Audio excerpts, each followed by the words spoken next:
Hey, thank you for patiently waiting for us to get a restart on our stream. We had a little technical issue that we're dealing with. And because we're streaming to so many different services, it's not a simple matter to restart it. The other thing is that the old link that you probably went to get our stream is gone, and it's a new link. So whether you get that link or not remains to be seen. But this is the revised and updated show number 28, version 2.0. My name is Mitchell K.C. Hill, former radio guy and the last angry DJ. We have a great guest lined up. He's the most requested person to be on this show, and we'll be unveiling that individual in just a second. But first, let me go over to Alexander Knight, who's doing yeoman's work, keeping this broadcast going. Alex, you're up. It's good to be here, Mitch. Sorry about that, everyone. This is the last angry DJ. We're just going to start the whole show over. So hopefully you stuck around there. It's good to be here, and I'm excited about the guests that we have. But let's just go straight into it, Mitch. Straight into the show. Our most requested guest happens to be a good friend of mine, and he's been on the show before on our very first inaugural program, and he's given up watching the live Chiefs game today to be here with us. And he did drop his wife off at the mall in Tampa. His name is Alex. Take two. His name is Steven Streiker. Steven, welcome to the show. It's going to be riddled with. Pretty much only my late mother would call me Steven. So. Okay. When I was in trouble. So. Well, that's what it says on your thing there. Yeah, I know, but that's my real name. But the cool thing about Steven, other than the fact he has to be an attorney, he has been a radio guy. He's done various jobs in the broadcast and media business, so he's an expert on all this. He's also a lawyer, so he's a media specialist, I guess you could say, and he's worked for major corporations. Well, I'm a technology lawyer, but I do have an interest in media issues, yes. And he happens to be able to talk about anything. You bring up anything. Low-load mutual funds, he's your man. Your HOA is getting ready to kick you out of your apartment. He's your man. He can give you all that advice. So it's all good stuff. I can help you with, yeah. So before we get started, I was in Home Depot just the other day, and this lady was arguing with the salesperson at the customer counter for how do you get a flat clicker. She was looking for a thing called a flat clicker, and she insisted that there was such a thing. And if you go on YouTube, you can find what a flat clicker is. So just before I unveil what that is, what do you guys think a flat clicker is? Well, I thought it was something you train your dog with, one of those shot collars. Is that what you're saying? No, that you just made a cricket sound so that they. Like the nuns used to do it in school. Okay. Yeah, well, yeah, they used them in the military so that they could identify each other. Get your attention. Yeah. When they were out in the weeds, my dad probably did that because he was a pathfinder during World War II. So with the 551st, but. Alex, any guesses what a flat clicker is? I have no idea what that is. This lady insisted not even remotely that it was a thing and they should know what it is. This is a flat clicker. It's a mouse pad. That's what the whole argument was. So I was like laughing. I was falling on the floor. Clicker. And then when I got called that, I know. And then when I got home, I figured I'm going to go look a little bit further. And there's like memes about people that are making fun of the fact that some people think that that's a flat clicker. Maybe it's just a Canadian thing. I don't know. It must be a Canadian thing. Yeah, it's got to be a Canadian thing. Do you want to stand up for your fellow Canadians, Alex? Flat clickers. I have no idea what you're talking about. I've never heard your head is not in the show yet. He's dealing with the fact that we had a kerfuffle, if you could use that word. Yeah, I feel like a truck hit me, so I'm a little bit dazed. So just ignore me. Can't do that. Yeah, sorry guys. The show got started late. Keystroke error. Yeah, we had a little problem. Have you ever been in a Zoom meeting and end the meeting? But I have done that. You thought it was doing it for yourself, and I did it on a meeting that you were on last week. Yeah. He just shut. I said, I'll see you guys later. I forgot that if I clicked out, then everybody else was being disconnected. Yeah. We could do a whole show on things that people do during Zoom meetings when you've got like 25 people all in those little boxes and they're all stacked up on top of each other. And, the people just got to realize that there's certain etiquette you need to have when you're staring at the camera and your boss or somebody that's in charge is going into a long mission statement about something, and everybody starts to go, or they're looking over here to see what the chief score is, or they're texting something on their Apple 6. Yeah, people still have those, by the way. I think it could be a thing, and somebody actually made a AI that you can place it in a Zoom meeting, and the AI will sit there, look attentively, and do things like this at appropriate points in the conversation. To me, that's worth the money. Well, I have to admit, I have used a mouse clicker in the corporate environment that we had. That's what they check you to see you're actually working, right? Well, no, it wasn't so much for that, because they weren't monitoring that. Is that they had a security rule that after a very short time, your screen went into screensaver mode and you had to log back in. And I'm in an apartment all by myself. Nobody is going to take confidential information off of my screen. Okay. And so I put the mouse clicker on, that click or move a mouse mover. It moves the mouse around the screen so that my screen would not log me out. Yeah, it's a real thing. And other use for that is for companies that want to make sure you're actually working when you're working. Yeah, but remotely. You know what? There's been a bunch of stories lately about employees being fired for employing that. And now there's software that detects the pattern of the mouse mover. I always thought that there also needs to be a piece of software that can detect whether or not an AI was involved in generating your video or your text. In a similar vein, a few years ago, a highly paid Verizon executive engineer had, this I love, he hired an Indian guy or two Indian guys that he paid to do all of his work for Verizon. Okay. And they responded to his emails. They did everything. And he paid them some, he was making $180,000 a year, and they were making like $12,000 a year. And this went on for multiple years until he got caught. But what did they do? The work still got done. He outsourced his own job. Did he get outsourced his firing? Yeah, I think they eventually did fire him. It was in the news. And I'm sure he's not the only employee of a large corporation that has done that thing. Crazy. Yeah. Alex, could you do our show completely unaware of what you could do, like 3 things at once? I think that'd be pretty difficult. It's already too difficult. It's difficult because you might have made it difficult. I stay totally out of how the tech thing goes, but Alex is really good at what he does. And maybe this is a good time to say that our entire show now is being done in a computer by Mimo Live. So we want to do a shout out to Oliver Breidenbach, our good friend at Boinks Software. By the way, I love the name Boinks. I just like saying it. Who's doing that? So maybe we can get him to come on the show. The problem is that Germany time is like, what, 6 hours ahead of us or 8 hours ahead of us? Make that happen. 9 hours. 9 hours ahead of us. So we'd have to get up at an ungodly time, or he would have to, whichever the case may be. And speaking of which, we have a program note for next week. Gary Berkowitz will be our guest. Gary's a program and radio consultant that specializes in all things adult contemporary, like all the different flavors, whether it's AC, hot AC, maybe a little less than CHR, all those acronyms. We'll explain what they all are.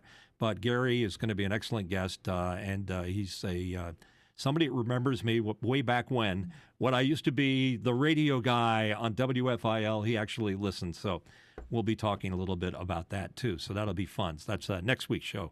But today, the Flat Clicker Show, as people refer to it, number 28. We are up to 112 subscribers. Alex, why don't you explain what the significance of 112 subscribers is to our program? And by the way, smash the button. I don't think anyone really cares other than us. I don't really want to get into it, to be honest with you. But yeah, once we get to 1,000 subscribers, we can start monetizing. But nobody really cares about that. We don't need to talk about that. Okay. This is the first time I've sensed any attitude coming back from Canada. But what am I going to do? Apparently, I've ticked off Alex in some way. Would a crisp $1 bill help your attitude? He's actually laughing right now. You can't see it because he gets to switch the button.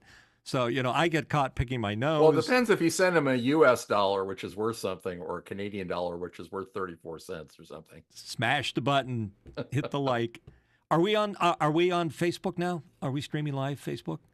Not yet. Well, I'm streaming to my what am I? I'm streaming to my personal Facebook profile because the Facebook page needs 100 subscribers or 100 followers in order to live stream there. So Facebook is a bit of a dumpster fire. Yeah, I like that term. Excellent, excellent. All right, I got something that's up your wheelhouse, Stephen. I want to bring it up.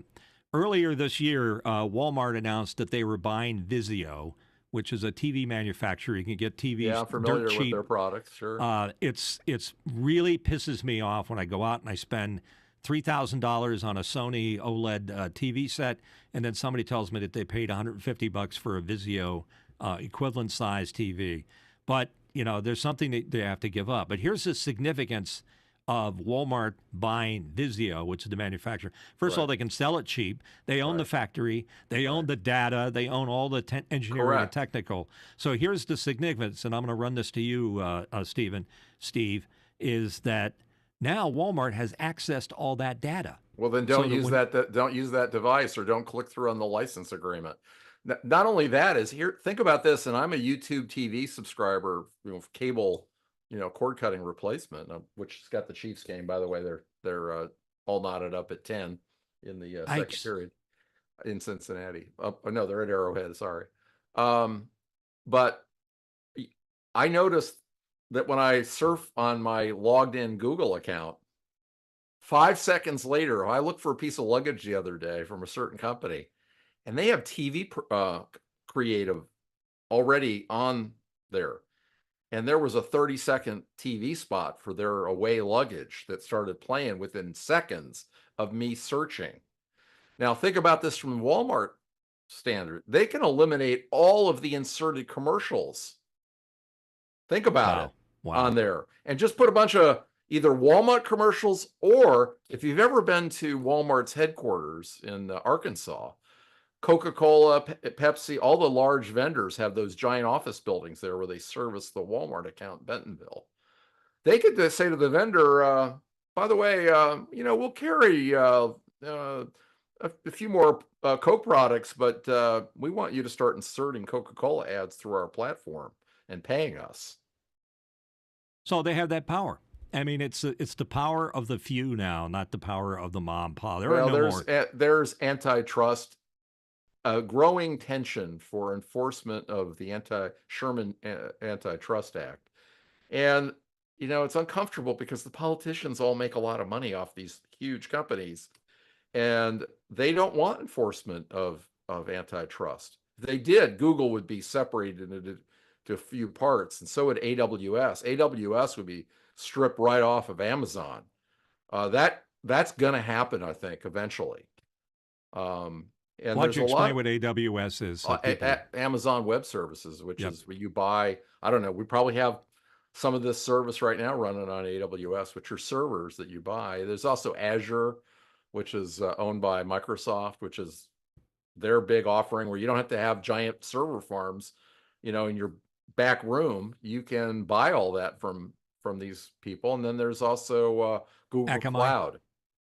Those are the three big guys, and that's not even talking about, there's about 10 others that are huge. Oracle, for example, has a cloud offering, but AWS has got like 50% market share.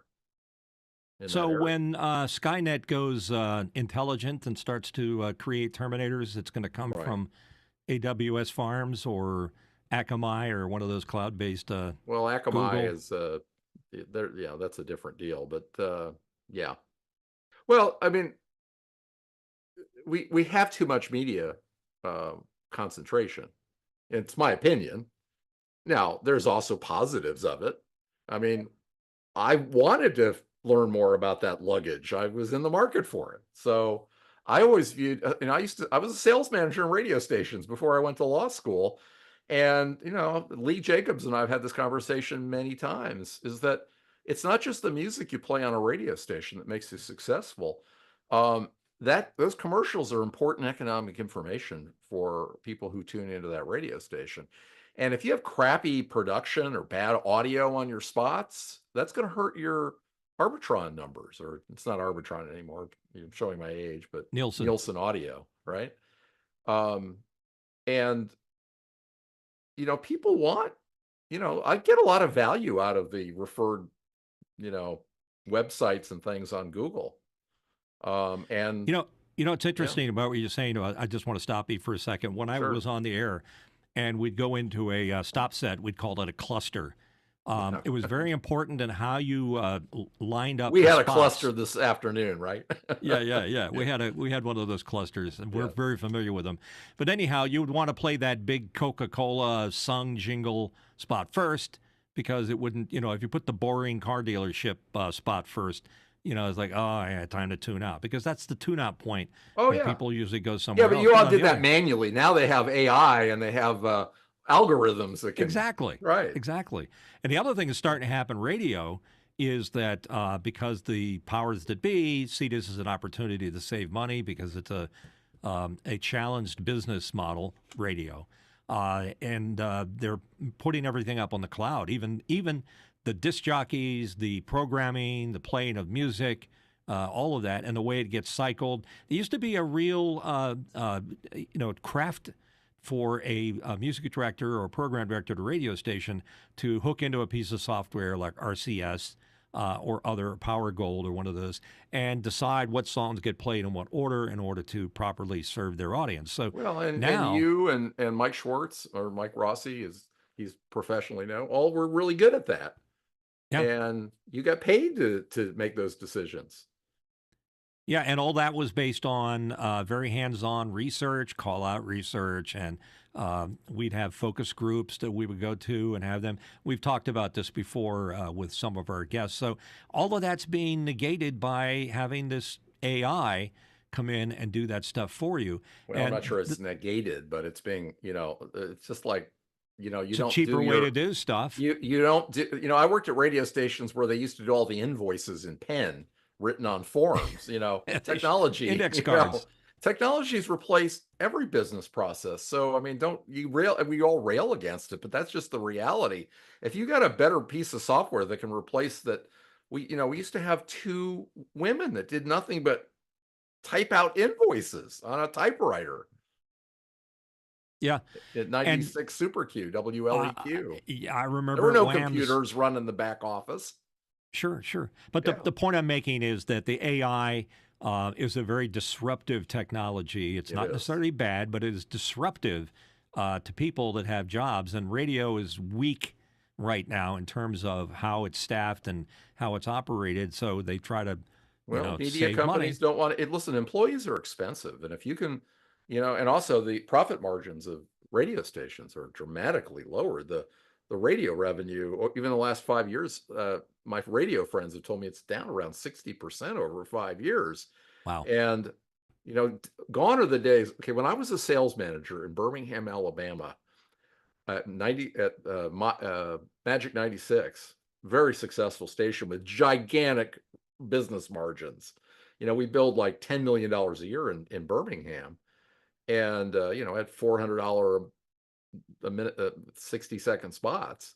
And I had friends that worked at CBS, the CBS FM in KNX FM, and they had like an assistant sales manager, a national sales manager, an assistant national sales manager. And I asked the guy who was the national sales manager what he did all day, and he said basically not a whole lot. He talked on the phone for about 3 hours a day, and he made $100,000 a year. It was relationships. You had relationships, but with they could national afford it sales. Because the revenues and the margins in big market radio back then, because it cost just as much to put the electricity on a transmitter in Los Angeles as it does in Dothan, Alabama. Think about it. And that can be significant. You don't realize you have a 50,000, 100,000 watt transmitter that over a period of a month, that could be thousands and thousands of dollars. $10,000 or more, sure. Yeah, that's a significant expense. I'm sure the electric bill at KYW in Philadelphia is top $20,000. Probably. That old, very inefficient, handmade Westinghouse transmitter they had over in Haddonfield, New Jersey. Yeah. Aren't Talk they all about trivia, handmade? baby. There's some great trivia out there. So it's all about saving money. And I know Yeah. that if you're either a major company like iHeart, or if you're a small market owner like our friend Mark Giuliani, who's right here with us now watching the show, those are all concerns. You Yeah. have to save. You have to save money against your bottom line. And gone are the days of 10 or 15 air talent between the news department and the on-air talent. Now it's maybe 3, 4 people that are doing those jobs. And here's the other thing to keep in mind: if you're a high-profile talent, just last week we were talking about KLOS in Los Angeles, Right. letting to go their top morning show, Kevin Ryder and Dave Sluggo Roberts. Now they got fired, Right. but I Because now guarantee you they the were fired because they were the highest paid talent at the station, well, and the that's revenues are less than a third on KLOS. I'm just making the number up, but my guess is that you look at the adjusted for inflation 1990 revenue of KLOS in Los Angeles. I bet you that their total billings is even if they have exact same Arbitron ratings or Nielsen Audio, are less than a third of what they were back in 1990, yeah. adjusted for inflation. And I'm a big scholar of when I was in high school, we studied things like Alvin Toffler and the Yeah, third wave, where he's right. predicting some pretty interesting things that have come true. Data being the grease that's greased the wheels of the economy. It's not so much money anymore; it's the data. And let's face it, it's coming true because we started out by talking about what's going on with Walgreens and Vizio. Capturing that data has a value, Well, and it's becoming yeah. more and more important. Well, think Um, about, in 1950, the total valuation of, say, U.S. Steel was all in like hard assets, pretty much, a steel mill and a ladle and railroad cars and all that. But the most valuable companies in the world now, most of their valuation is in the data that they own, the what intellectual can property, radio and you do, can't Steve? hold on to it. Or you can have all of that on a hard drive this big. Yeah. Hundreds What of can millions radio of do to dollars. capture that data and data whatever, and use that as part of their valuation? Can they capture it as well as Pandora or Spotify and Apple Music? So, for example. Well, it's getting more difficult on my accounting friends that do that kind of work, because intangibles are obviously, you know, very more difficult to value than a rail car, which, you can go look at how, what the auction value of the last 10 railroad cars that sold and extrapolate that. What is the intellectual property of Google worth? Or what Yeah. is, okay, forget about the intellectual property of how it works. What about the data they have in-house about you and me and all the people that use Google? Hmm. That's worth $1 trillion, in my opinion. Ooh, that's wild. By the way, we all gave it to them for free. Oh That's yeah, right. Every maybe day. not for free because they gave us some stuff back.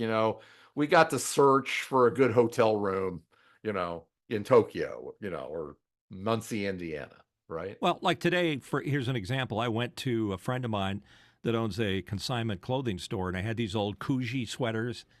You might remember them from the Bill Cosby show, the brightly Yes. Oh colored, God. woven Yes. Australian.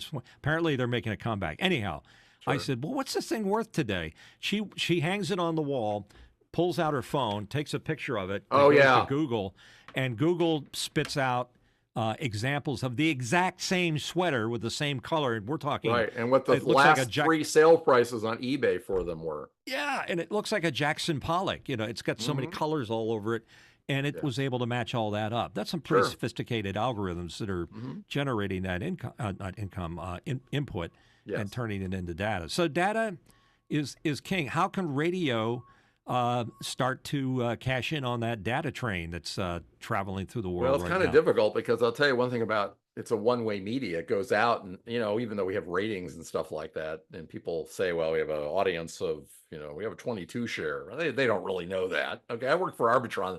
Radio stations used to buy it so they could say that. And we sold it to them, but nobody really knew how much at that moment on Friday afternoon at 3:03, nobody really knew how many people were listening at the radio station. And And so, that's very significant, Steve, because yes. lives hung in a balance with what the Arbitron rating was, and that the methodology was flawed, but yet it was the only game but in it town. also it wasn't telling you really what the audience was. That's right. 5 on a Friday. But it was you were telling losing you your job what on it the was basis for of that that sample information. that they took 6 months ago. And even then, you have to understand the limitations of audience research. You had Tom Birch on, Yeah, they he used to talked say about it. their methodology was better. Maybe it was, maybe it wasn't, but the numbers, they're a fiction that everybody agreed to use, whether they were Birch or Arbitron or Nielsen Audio or whatever. But the difference, the point is it's one-way media. But I'll tell you one thing. When I was logged into Google searching for that Away suitcase, and they put the Away television ad on CNN while I was watching it, they knew Steve Streiker was watching that commercial. And they also will know forever that I was searching for a suitcase at 4:05 in the afternoon on a Friday afternoon in August.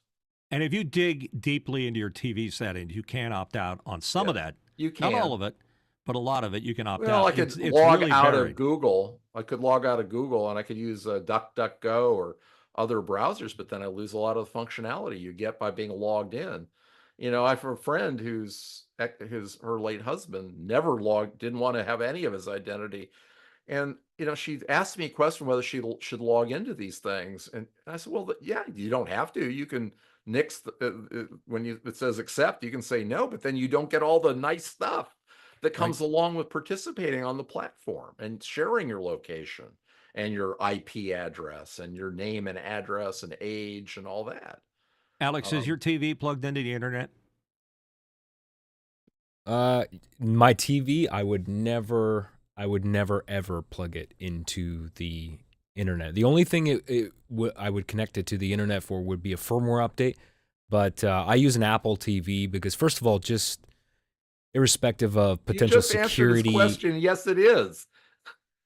What do you think Apple TV is doing? The Apple TV is connected to the internet because I trust Apple more than I do the smart TV manufacturers who are collecting data on there and also putting ads on it. And also, if we just take the ads out of the equation, because I'm a nerd, the general performance of the applications, the smart TV quote unquote experience is so inferior on these devices because they put in basically underpowered processors in there. And you load up Amazon, you load up Disney, or you load up Netflix, and the app is just it scrolls really chunky and it's not. Well, it doesn't that's perform if you use well. that first generation of like Samsung. So, I have a smart TV from Samsung. Yeah, it's connected on a RJ45 into my network, but I never use that. Like you can surf the web on the TV. I never use that functionality. Didn't Samsung get flagged because they had a technology that was gestural? You could gesture at the TV, and the significance of that was it was watching you. So if you and your wife, yeah, exactly, or if you and your wife were watching and you got a little turned on by something going on. Well, that is a problem. In fact, I was a lawyer for a large corporation that makes consumer electronics, and they had a test where they deployed in a hotel room device that would listen, and it was a test with a large hotel chain, because theoretically you could walk in your hotel room and go, "I'm hungry. Where's the closest place to get a pizza?" And the thing would tell you, or you could, hey, call room service, or hey, would you prepare my bill for checkout in the morning? And these guys deployed this in the EU without ever calling up the lawyers and coming up with agreements about the privacy of people in hotel rooms that they were listening to. They got 24 hours a day. Yeah, I had to unravel that problem quickly. Yeah, I see. Yeah. I see, and so now gestural TV is gone. You won't find a TV that you can make. There, you can turn that on, and I think like in the new iPad, what do they call I use them, the iPad pods. No, the things that go in your ear, the eardrums. No, the AirPods. Apple flat AirPods. AirPods. Okay. Yeah, earpods. AirPods. The new ones, you can answer your call now by just shaking your head. The new one that's coming out that just came out 3 days ago. That are shipping now. Yeah, I believe you can nod your Yes. can nod your head this way to accept, and then this, left Right, to right as exactly. in. And that's Yeah, that's it's pretty cool. gestural. Yeah, sure. Yeah. Yeah. It I have never them on order, ceases by the to way.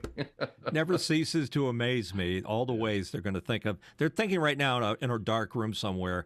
We're going to measure galvanic skin response and brainwave patterns. To be, I bet they're doing that Well, that's somewhere. what Maybe Elon Musk says he wants to do. Musk. He's got a funded startup that is a implanted chip in your brain. Now, I don't know if they've actually done it.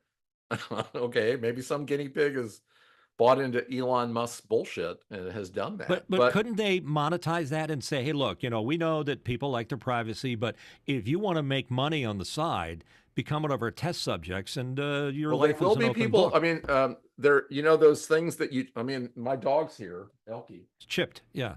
Your and dog is she chipped. is chipped. Okay, and she's chipped for a good reason. She's chipped in case she were to get loose. That if she showed up at a vet or a shelter, they would scan her, and she's got it right. But it's right here between her shoulder blades. It's a little tiny glass amulet that inside has a little, not a computer. It has a little coil that if you get another coil and you energize it, it will send a number out. It'll has a radio transmitter in it. Does she get to And listen to Q105 on the side? well, some people, you work for a company, you have one of those ID cards to get around the building. Well, if you cut out the little, it's the same technology. It's just little, and RFID. some people have had them implanted in their wrist so that they can go up and just put their wrist. Now, I'm not sure I'd be there to have that permanently in me, or I have to get a surgeon to take it out. But hundreds of people have had chips implanted for experimental uses. And even people have done it illicitly so that they could replace their scanning card, so they could get around the Wow. building by putting their wrist up to the What thing. could possibly go wrong with that? Well, that's maybe beyond there are analysts and people that are thinkers about those technologies, but you don't necessarily need that. I mean, facial recognition, gait recognition, you don't even need to see me. You could have a microphone listening. I have multiple broken bones in my legs, and I have a kind of a different gait than other people do. And my gait is identifiable, and to the point where some people have recognized me walking down the hall that I've worked with, because of my right heel always strikes the floor first, and you can kind of hear a little different gait. Ergo the name Streiker. Yeah, And by the but way, in everybody China, has a unique gait, whether they swing their arms in a certain way, and you don't need to actually use facial recognition to identify people. And you don't even need to get the MEID off your phone. Apple had to shut down. This was about 4 years ago. You notice that you can't get those third-party battery health applications on your iPhone anymore? There's a reason why Apple shut them all down. Every iPhone has a pretty unique set of battery statistics about what the capability of the battery is. And even if you block the MEID and the IP address and everything, they can call up the statistics out of the battery of the iPhone. And they were using that even they would de-anatomize that by also looking at where it was, whether it was in the US or whether it was in Delaware. And Delaware with these kind of battery statistics or close to them, that's Steve Streiker, because we already on another app matched it with his email address. and if you're in China, they have a camera on everybody, and they have all this very sophisticated. There is no privacy. If you spit in the street in Beijing or a small hamlet, farm town, they will take away your travel credential that allows you to go from one province to another. And they'll post your picture. Well, it depends whether you merge, but they will, if you have infractions of what they consider social order, they have it on camera. If you park facing the wrong way with your car, you get out of the car, boom, they identify you by your facial recognition. Then you may not have the privilege to drive for a month. I mean, I don't know exactly what their enforcement regime is, but that's the way, and there's no Fourth Amendment. There's no Bill of Rights in China. Like, we can never do that in the U.S. Well, I hope not. I believe it is They're approaching it. unconstitutional.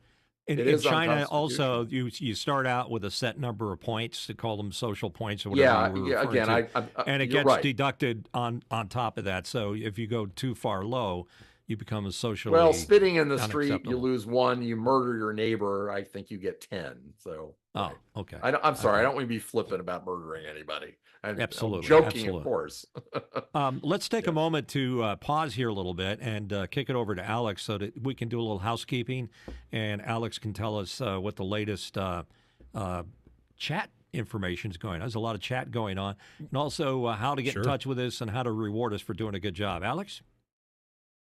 Yeah, the best way to get in touch with us is in Discord, in our Discord community. Unfortunately, I don't have the QR code here, so I think most of the people watching the show right now are already in our Discord community, so that's a good way to chat with us. And of course, you can email us by going to thelastangry.dj.com/contact. If you'd like to support the show, you can give us a few bucks a month by going to patreon.com/The Last Angry DJ. Just wanted to acknowledge some of the people in the chat. Chad Lafarge, Mark Giuliani is in here. I missed a couple of Mark's comments earlier before, but he did say when we were talking about WTOP had billings of $72 million and still made cuts. That was earlier about that conversation here. Yeah, I don't know if they're still billing $72 million. They're still I think they are among the top billing radio stations in the world, TOP. But they also have the government. They have another station that's all government lobbyist ads.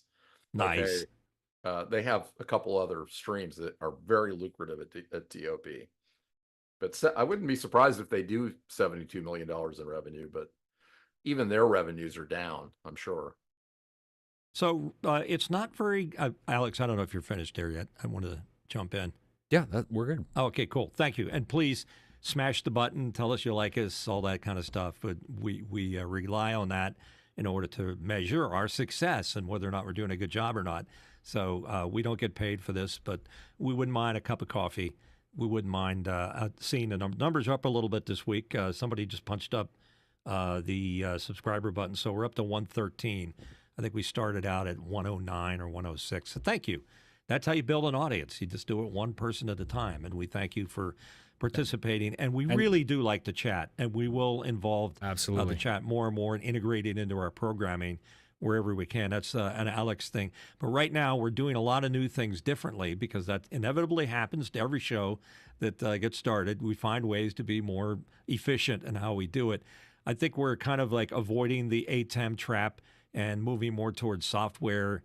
What are we using? Mimo Live to switch our shows on a computer, not we are, and actually, yeah. Thanks for bringing that up. I just wanted to give a shout out to Boink's Software on Oliver Breinbach, who's been very generous with his time and helping us get set up and running. We're going to be doing more tweaks over the coming weeks to make this production better, especially for how we do this with Zoom. So we'll have better graphics, but I'm really happy with how things are going here. I think the video has improved actually now that we're pulling ISO feeds from Zoom in Memo Live. So that really translates to overall better picture quality, which is great. And it makes for a better show, I think. And also just wanted to mention, because I just missed him here, but he's in the chat, Jerry Hoyle. Thanks for being here, Jerry. We really appreciate you're always in the chat every week, which we very much appreciate as well. So those are the people to help make us, notice what's going on. We feel good about ourselves. We have a regular relationship with the gang over at officehours.global. We thank them. In fact, Alex is the host on Audio Wednesdays, so that's really good. And Alex finds that as a reasonable recognition for the work he does. How's that going for you so far? I can't see the chat. It says chat disabled. You have to log into your YouTube account if that's what you're using. And you have to hit the proper stream. Okay. We started a false stream, and we had to kill that and start a new one. Okay, never mind. Yeah, okay, sorry. So you asked a question, Alex. Sorry, what was can you repeat the question for me? The quick question is, how's that going for you, doing the host of the Audio Wednesday and Office It's Hours. going good. I mean, I've been trying to host a little bit more often just to get a better feel for it. I've been doing Saturdays.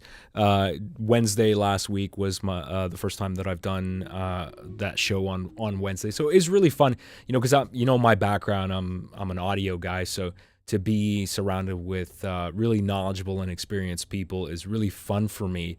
And just talking about audio for an hour is fantastic. So I was in my element, and I hope to get another opportunity to do it again. So tune in if you do have questions. If anybody is watching here, if you have questions about audio, Wednesdays is a really good time to ask those questions. To pop into officehours.global if you're not aware of it. It's a tech show that's run every day, including Sundays, I believe, today. It's just done a little bit differently. So we kind of have a lot of people that are watching that are friends of that. A lot of us participated in the office hour shows, and we've gained some insights and knowledge on how to better prepare our show. So quality of programming, contributing to the outcome of listeners and viewers. We're doing something here that's not really technically a podcast. It's a video cast or a vodcast, as some people are starting to call it. We do a live show on Sundays, and we record that because we get live chat coming into us, and we can answer those questions as we've been trying to do. And that is a little bit different than a podcast, which is audio only. However, the live show, which is done Sunday and then rebroadcast on a number of different platforms, which Alex could spit them right out, but it's just needless to say, it's not just on YouTube. It's on a bunch of them. And then it's processed and turned into audio only. And the significance of that is that a podcast is cool, just like radio is, that it's a do something with media. In other words, you can listen to the radio. You can listen to a podcast while you're driving a car, commuting, cooking a meal, mowing the lawn, whatever the case may be. And that hasn't changed. That's still the same as it's always been. But what's interesting, and Steve, this one goes out to you. Back in the day when radio was a thing, Right. mainly because it was a distribution method that predated the internet. Morning drive and afternoon drive were the big ticket winners for the salespeople because of the time that people spent listening to the radio. It was usually in the morning and afternoon commute, and that might add to up to like 25 minutes. That's totally different now. Morning drive and afternoon drive is not as more. Actually, what's more important now, middays and nights. If you think about it, I mean, I have one of those devices from Alexa next to the bed. That's my clock radio. It has the time on it. It knows when I go to sleep. And he's talking to me now because I said, Alexa, please fart. Shut up. Yeah. But, I can just say, hey, Alexa, what's the weather today? The current weather is 84 degrees Yeah. Fahrenheit. Hey, Google, Alexa, quit. Hey, Alexa, stop. So anyway, a lot of that information that you try to get gleaned, or, music, if you just want to listen to music in the morning, then you listen to Spotify or whoever I use Amazon, music is my main deal. And I don't want to listen to the morning zoo with 40 commercials in there and nobody really has journalism or news on in the Well, you're bringing up an interesting point because even broadcast television, the idea of commercials interrupting a movie you're watching at a critical point in the action, it's just inconceivable that we put up with that for so many years. And now I can't watch the news when these commercials come in at bad points and irritate the crap out of me. I think there's a shift. People would prefer to pay a streaming media fee with no commercials on it than they would be to endure the commercials. That's affecting a lot of people. If you follow Scott Galloway and he was a thinker on these things, it's only poor people that have to listen to commercials because people who have income can buy their way out of commercials for all of their entertainment, almost all of their entertainment, or news or whatever. You don't have to watch a commercial. And once you start doing that on cable or streaming service, even cable is kind of a little bit of a dinosaur because we used to buy like a service from Comcast or Warner or whatever, Roadrunner, whatever the services that are out there. And you would buy a package that would have like HBO and Right. Cinemax and Showtime and Right. all those. Now you don't do that. You pick and choose the streaming service that you like. Well, but And you really- interestingly enough, some of those streaming services, if you don't want to pay as much, you can have the commercials inserted into it. You don't. yeah, they're doing that with Prime now, and it really Yeah. ticks me off. Right. Because they don't tell you you're going to do it. They just start doing it. Like, you want to see a movie. I wanted to Well, watch if you pay For Whom the Bell $6.99, you have Tolls. to suffer through the commercials. If you pay $9.99, they're not inserted. Yeah. But I can't stand commercials interrupting a story that's being Yeah. told. Well, what did you on make your TV? living on for 40 years in the radio? Making business? commercials. There you go. So shut up. Well, I mean, I'm not going to change the methodology of people, but yeah, it has affected us. I mean, the people Yes. in the commercial production business, have been affected drastically by that. And the other thing is, since COVID, and I've lamented about this before, and I won't go into great detail, but the production business for doing corporate video, commercial work, radio spots, all of those things, it's gone. Right. It is history. And all Because of a they sudden- can hire a AI voice that will voice the car commercial. Come Yeah, on and it's down to good enough. Subaru today for a great deal, and there's no human being there. Yeah, Yeah, they're not horrible, but they're not as good. I mean, some I of them are consider pretty myself to be good. good In at. fact, the only way you can tell is they have a limited library of voices, and so you hear some of the same ones, and you're like, "Ooh, that's not a human. That's an AI." And unless they screw up on, Lima, Ohio and Lima, Ohio, because, sometimes the AIs screw up, homonyms, right?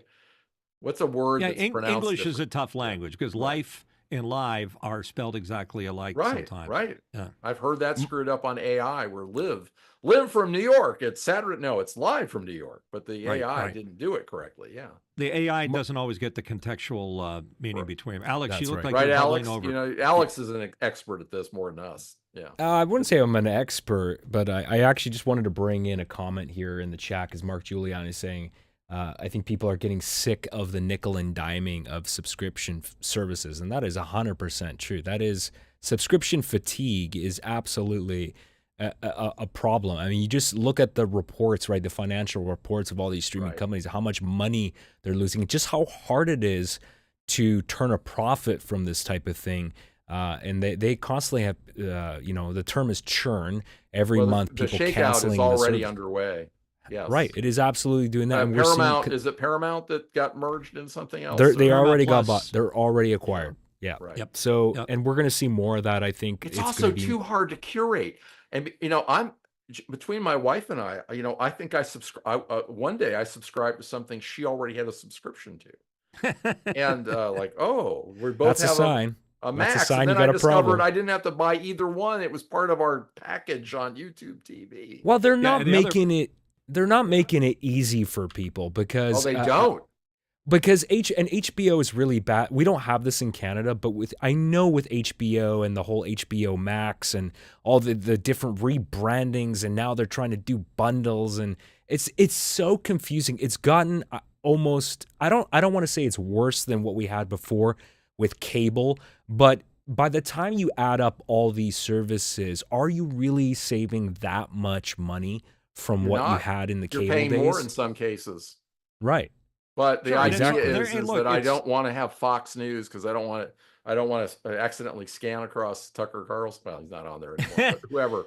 These are corporations that are trying to figure out ways to milk the system for what it's worth. Well, that's what every way they corporations are can. for. And people say that. So, you mean corporations are there to get customers and increase Yeah, revenue and increase the profit margin? That's what, when you work for a corporation, it's not evil.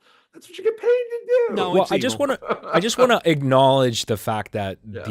the underlying infrastructure to do. I mean, we're spoiled. We click a button, we instantly have something playing and access to all this content. But that is incredibly challenging and difficult. It's costly. It's hard on the environment because they have to have these massive server farms and everything to be able to do that, to have the experience that we have now. That is very, very expensive. So I remember when streaming first started, of course, things were at a much lower price point, under Right. $10 back then. But I knew right away that was not going to last. I knew right away that there is no way these companies were going to be able to sustain that. And surprise, surprise, every single year we see the rates keep going up and up and up, and we keep paying it because we want access to that content. So I don't know is there a threshold? Is there a ceiling where we just say enough is enough? We're going to just not pay this anymore. We're going to cancel. Well, Probably. Yeah, There's we're probably there some now. ceiling. We're in that but- situation now where people are being forced to conserve, and the fallout is, as you said, people are having to decide. It's like, you may remember or may not remember, there was a thing called Columbia House Records way back when, where they would I say, still all own these 14 albums, by the way. Exactly. All these albums every month. And it was like, hey, this seems too good to be true. The problem is it was too good to be true, because it would, like, for the first 3 months, you'd pay $20, and then after that it would go up. And the other thing is they did not make it easy to cancel. It was impossibly hard. We have not, we had COVID recession. That wasn't that was induced by some external factors, but there'll be another recession, and it's just the reality. A recession is a correction. Is that what you're saying? Well, but what I'm saying is, if we have a 2008 recession, you'll see a lot of streaming services halve their subscription base, because what do you cut out? You don't cut out buying formula and diapers for the baby. You have to go and cut out, I don't think we need Max. I don't think we, Bill Maher, I like them, but I'll find the pirated version online later in the week. Which always amazes. It's like with Disney. I mean, I like Disney when they had the Acolyte and the Mandalorian, but right now they're doing nothing. It's all cartoons. And Pixar. But you know what they count on is you might have forgotten to cancel. Exactly. And you didn't every use month it for I 3 say, why am I months, but paying you them paid $20? $27. Yeah, exactly. Yeah. And that's the problem. And you know what? All these things, unless you're doing it through your Apple box, by the way, it's hard to cancel these subscriptions, because there's no one place that aggregates them for you. Well, Rocket Money, I advocate people think about using Rocket Money. They do it. I haven't really canceled anything on it lately, but if you have your credit card hooked up to it, they'll automatically go through, and most of the time they're successful canceling stuff. But even I have to remember, I have a deal where once a year I call, Sirius radio, XM? XM Sirius, right? How did I know that? XM Sirius, and if you threaten that you're going to quit, they give you half off for the next year, right? And I forgot to do it for 3 months, so I've been paying the regular freight, because a year later it automatically goes back up. So I got to call them tomorrow. I need to say something about Sirius XM. My God. Don't be bad. Don't be nasty. Okay, be accurate. Okay, I just want to say a company. Now, I like the content. I've subscribed because of Howard Stern. A couple years ago, I tried to cancel because I was trying to save money on subscriptions. Right. And you cannot cancel that service online. You have to call them, and not only call them, you have to tread through multiple tiers of people, and they will throw every offer at you, 50% off even, if you could just stay for another 6 months. By the way, exactly. It is so hard to cancel that service. It's difficult. And by the way, the people I've worked with have been pretty good. And I'll tell you, their call center, do you know where their call center is, where they handle 95% of the calls? No. It's in Alexandria, not Alexandria, Virginia, Alexandria, Egypt. Wow. Oh, wow.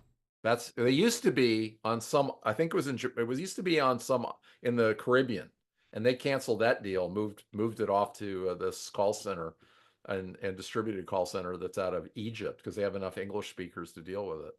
I guess. Well, I think it's to say something positive about Sirius, because I want to get hired by them, by the way. Yeah, full disclosure, is that I think they've done a great job of reinventing themselves at least 4 times since they came out, because their original job was to be one of 2 services. Actually, it was Sirius and XM as separate companies trying to provide a satellite delivered format when radio is being distributed by radio, and not the internet was a non-thing. And they've done a great job of maintaining significance out there. And of course, Howard is a little bit of a non sequitur in some ways. You either are are not a fan of his, but he's held on to quite a bit. I'm tired of him personally, but Sirius and XM and together as Sirius XM is just another distribution system for getting entertainment out there, just like streaming, as we were just talking about, just like radio is. Well, they're to it. facing challenges in that you don't need that anymore. You can, in almost the entire United States, get 5G coverage, so you can stream. You don't need the satellites to deliver that programming anymore to a car. Well, actually, when I originally started Sirius, or actually I started with XM, they had they had the satellite reception. You had to put the little antenna on your window or whatever in your house, but also they had terrestrial. They do have repeaters. terrestrial, and they got into a little bit of trouble in the beginning because I think some of those terrestrial repeaters were not licensed by the FCC. Yeah, they and all of a sudden they said, "Hey, then. what the heck's Well, going the on here?" broadcasters sued them and brought action at the FCC against them. Because the first place they deployed those was in New York City and Manhattan, because the satellite doesn't get in between the buildings very well in Manhattan. So that was the first place they deployed that. And the broadcasters sniffed that out and brought action before the Federal Communications Commission against them. And their theory was, well, we own this spectrum. Doesn't have to come from the satellite. We can put it on a building and shoot it into the car too. And it wasn't really exactly in the licensing. Well, they were asking forgiveness where they weren't Yes. asking permission. Correct. We've heard how that goes. Right. And like so many things, it got worked out. So it's really, an interesting thing about the future of radio, the future of the internet, the future of streaming services, is that it's just a distribution method. Right. It truly is. Even if you go back to the early days of radio, when there were like 3 or 4 radio stations in the market that you listened to, and things were simpler then because your choices were limited. But today, it's a lot tougher because there's so many things vying for your attention, and people really want that time that they spend looking at Netflix to find a show that they want to watch on Netflix. I have Netflix, but I'll tell you, I can't tell you how many times I've gone there and spent a half an hour searching desperately for something to watch. So Steve has got a picture he wants to show us. Okay, you said something. It's just a distribution media. And I've told this story before, and some people will recognize I've told this story. I keep this on the wall. It used to be in my office. It's now here at the house. This is a abandoned theater in West Texas, a small West Texas town that's rotting away. Because these people thought the movies in 1938 were going to be there forever, and that 35 millimeter film in black and white. Well, it was just a distribution medium. The newspaper on newsprint, it's just a distribution medium. Be careful about getting too wedded to like broadcast FM radio. It's just the distribution medium. And eventually FM radio will be this theater. Okay. They're not showing movies there anymore. In fact, the movie chains are going out of business right now. They're closing a lot of low performing suburban theaters that used to have tens of thousands of people attend every weekend because they can't pay the rent at AMC and Regency and some of the other big chains. And well, you can't justify spending $25 a ticket then for the family and the popcorn. And but not only that, why leave your house when you got exactly? That's my point. You could do all of that at home and for a fraction of the price. AMC introduced these theater seats in Kansas City. Well, they have them all over the country where you can recline and you can order a beer and all this stuff. And the problem I had to have, Jackie and I'd go to the movies and I'd lean that chair back and I'd fall asleep during the movie. Well, there's a lot of things I do in private when I'm watching TV that I don't want to. Let's not go there. Well, I might loosen my belt, to be more comfortable, stuff like that. So let's I said, let's leave. I don't want to paint any pictures that people don't want to hold in their head for any longer than they have to. Yeah. So the other thing, getting back to radio being a distribution method, is that radio is still stuck in the 80s. I think one of our guests said this, and I agree 100%, is that the methodology that they use to program to the masses is still stuck using the same methodology they had in the 80s. They haven't moved with the times. Okay, RDS, that was their big multimedia thing. But, when you look at RDS now, anybody who's a technical geek. Alex, you know what I'm talking about when I say RDS? No, I don't actually.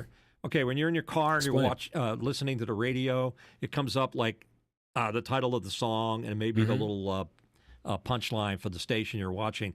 It's very low tech, but it's radio's answer to being multimedia and adding metadata to the programming that's going out there.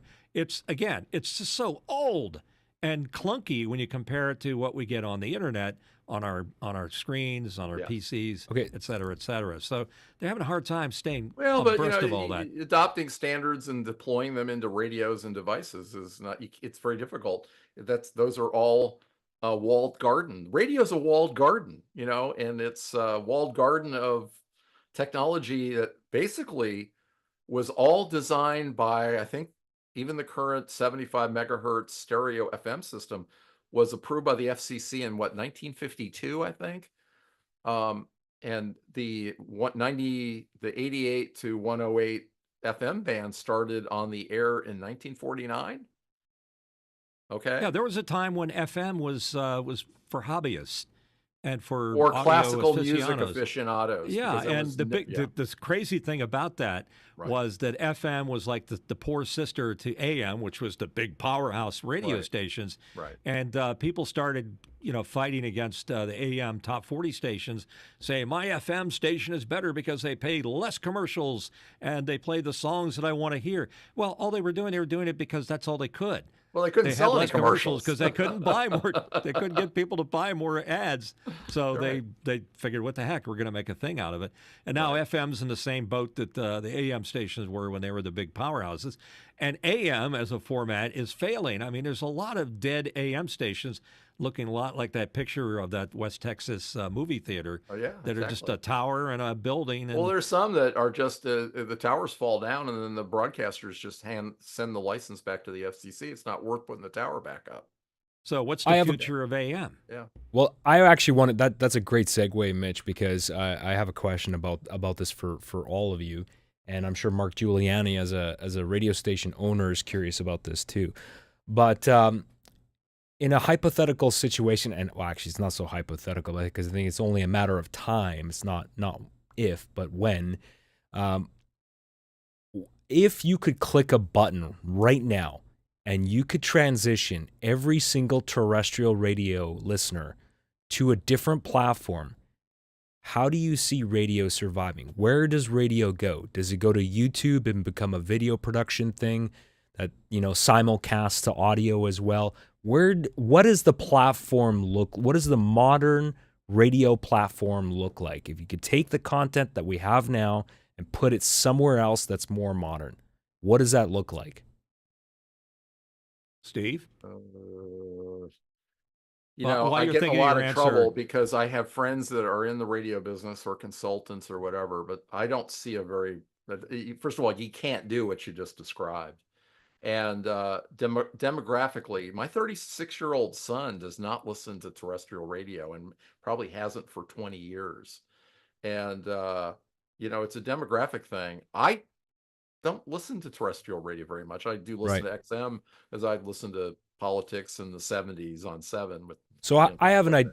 I have an idea here because YouTube is, we all know, all the young people, different generation, they grew up on YouTube, right? And a large portion of everybody's week is spent watching YouTube videos, myself included. Yeah, my time spent viewing isn't in the dozens of hours a week. Yes.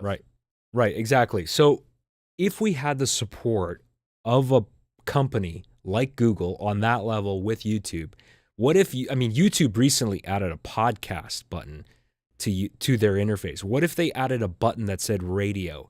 And we could have all the radio stations could just pipe all their audio into YouTube, and in your car. Yeah, they do that. That already exists. Almost every radio station I know has a link where you can go and stream it. But but I'm talking about I'm saying specifically, if it all moved to YouTube and you get in your car and you hit the radio button in the YouTube app in your car's entertainment system, could we just replace the terrestrial infrastructure with that? People aren't going to sit there and listen to commercials when they can have streams where that's stripped out. What do people not understand? But but here's another thing to that. And I'm just thinking out loud there. We where everyone's used to in-app purchases, right? Yeah. You could put an in-app purchase in your car's entertainment system that would prompt you, hey, if you like what you're listening to but you don't want to hear ads, click this button and it just charges your credit card to get rid of it. Yeah, We're already well, used to that. By the way, Tom Birch is an investor in a company that is exactly that. They take the streams from a dozen radio stations. I forget the name of it. You can ask him next time you have him on. And they were trying to do that. I don't know if it's successful or not, but you could pay to get a stream of the problem. He has some really well-programmed radio stations, and you can listen to them without the commercials for money. The problem, what I'm seeing, and Mark Giuliani in the chat is bringing this up too, which I think is very important, is that too many these radio stations are all spending all this money, hundreds of thousands of dollars, in developing proprietary apps that nobody wants. What I'm saying is, I think for this to work, we need one company to support this. Everybody has to use the same app. We can't bifurcate this whole experience where this radio station has this app and my other favorite radio station. I don't want to have to use 10 apps. They're already doing that. TuneIn Radio does that. They're pretty much one of the standards out there. It's a single app that TuneIn radio stations are all over the country. I think the other problem is that there's a technological transition that's happening not only in the world of AI, but in broadcasting, and they just have to sort of submit to it instead of thinking back to the 80s as the way things should be done. Yeah. Plus, and for example, in-band AM radio could go digital tomorrow. It doesn't have to be the way it is because nobody wants to listen to it. It can be digital, but nobody would be hearing it because none of the receivers would be able to decode it. All of that stuff is already built into the receivers that are in your car. They just have to make a standard. That's all they have to do. It's a computer. It just has to be reprogrammed. The codec on it. That sounds easy, but I'm a pretty sophisticated user, and it took a half an hour of phone calls with David McKenzie so that my 5 Series BMW that I got after my other car got wrecked, I could turn on the enhanced radio, the HD radio.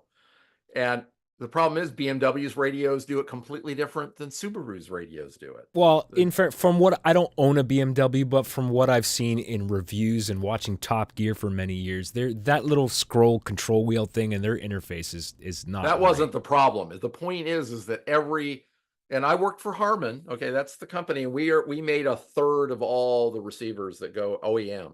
All of the ones in BMW were all made by Harman in Mexico. Okay. Subaru's radios are also made by Harman in the same factory, but they are completely different than the ones that go into BMWs with different software, and they work different. And turning on HD radio is different. Although what's funny about it is there was on the affiliate for the NPR in Seattle sent a bit stream that bricked tens of thousands of Subaru radios that were tuned in to it wasn't their fault. There was a software issue. Come on. To what ends? Well, you had to take your car to the Subaru dealer, and it was only fixable by ripping the entire unit out and putting a new one in. Who got caught with that lawsuit? Just Google it. It's a really interesting story. Wow. People tried to blame the NPR affiliate, but it wasn't their fault. And it was a software glitch in the specification that Subaru had sent over to manufacture the head unit that was in those cars. And it was just a very random set of commands that was unusual that were inside that program in HD that disabled all the radios that were listening to it. I have a theory. I don't know if the research has been done. I don't think the average person gives a damn what HD is. It's a vague, oh yeah, I think I know what that is. But all of this stuff is being done automatically, where it's switching to HD1 and then back to the analog. If it wasn't for the worried about antitrust, the car companies would get rid of AM and FM radios starting tomorrow in all their cars, and they would just sell you subscriptions to streaming audio programming. And they would not, already Teslas do not have an AM receiver that's really in there. Mark Giuliani says that if he, as a radio station owner, if he purchased a digital transmitter, he'd lose reach, is what he's saying. Yeah, I'm not actually. I think it in some cases can increase the reach, but there is some signal noise differential. Have David McKenzie on as your guest in the next few weeks, and you can talk about that for an hour. I'm not sure that's the case, Yeah, but HD yeah, signals are lower power. When you what's in band HD it is done depends on which inside the receiver is bandwidth. receiving and Right. things like that. But yeah, no technology is free. There's a trade-off in every move. When the theaters went to digital prints, there's no prints anymore to watch movies. Those are all digital files that are sent across the telecommunications network to the theaters. There's no films mailed to them. Okay. Well, Well, in unless some it's cases, 70 millimeter IMAX yeah, and you're FedEx Christopher There has Nolan, one are of right? those. some, but yes, there are a few. But eventually that's going away. I mean, I kicked myself a few weeks ago. I could have watched the 70 millimeter enhanced print of Lawrence of Arabia, which Wow. I tell young people that have never seen Lawrence of Arabia or 2001: A Space Odyssey on a big screen. You know, They are, I'm yeah. glad you brought that movie up because I know that's considered a classic, and I haven't seen it, but I was gonna order because I'm a physical media guy, the 4K restoration, and I've seen the Of before which and movie? after Of which of movie? Lawrence of Arabia, Yeah, but it's and not the same watching it at home on your little screen. I understand, but the restoration work that they did on it, it Yes. does look stunning in It comparison to the is. original release. Well, I saw it the first time they restored it on film Hmm. 25 years ago. They sent around prints. By the way, when they distributed it, it was not on film. The last it was digital. It was the print fixed up and cleaned up and enhanced. But it was a digital print of the highest 8K or whatever quality, and but it's seen on the big screen with that audio system, and when that first scene of that flame, and then boom, they're in the desert. When you're in a theater in the dark in the fourth row and the theater shaking, that it's an experience that you have to go see in the theater. Yeah, And it's And interesting I think because what the you're group describing is experience. you're making a really good case for people to go back into theaters too. Yeah, And I but know what people are not doing nobody it, but nobody goes to see those if they were to make them today. People go to these stupid derivative Marvel and oh, DC comic book I agree, movies. 100%. There's no real adult movies. They could never get a Patton or Lawrence of Arabia, or I'm missing 100 other incredible movies from the 70s even and So early Well, your 80s. point is that Yeah, they're not playing to the average movie viewer. They're playing to make as most noise they can on a right. streaming service or in Well, your that's not their home. customer anymore. Their Because customer I is, remember going to the yeah, original 2001 with my family. I was a young man, and it was part of the group experience that made it correct. so awe-inspiring, and the sheer magnitude of that music and those visuals, which I'd never seen before. Same thing with Lawrence of Arabia. Cinerama was a thing back then too. There's like How the West Was Won, where they had Right. the three projector system. You can't do that at home because you need a crazy Well, complex playback system go that doesn't read exist. Bowling Alone by Robert Putnam. Uh, about you talk about going to the movies with other people. Togetherness activities are nobody does that. That's one of the reasons we have such divisive politics in America. People don't join bowling leagues or chess clubs, or go to the Democratic or Republican club and meet and have a rubber chicken so much. And especially young men, they are not involved in group activities. that And is very true. I yes, barely leave my when I mean I have to commute to go to my job, but I mean I'm so busy with other extra curricular side hustles. I barely get a chance to see friends and family. I don't really leave the house a whole lot. And I'm more of an introvert as well. But I mean, Stephen, how many times have you and the same to you, Mitch, how many times have you gone into a restaurant and you see a couple sitting at the table and they're both looking at their oh, phones but like not only that is a what's lot of going on? the National Restaurant Association said that single diners is way up, and there's a couple of reasons. One that you just described, but also, if you went to a restaurant before, you didn't have anything to do. Well, now you can go eat dinner, and you are accompanied by your phone, and um, we live in our own little siloed worlds where we don't interface as Well, many, you're and looking it's for approval destroyed. of the people that are liking your meal. You're Right. taking pictures of it. You're Yeah. describing the experience. Everybody's a podcaster now. Oh, I know. Nowadays. I watched the other day, Kamala, walking into a rally, and everybody had their phones up recording it. Same thing with Trump. And did you really need to record it? Because you can get it off 5,000 other people.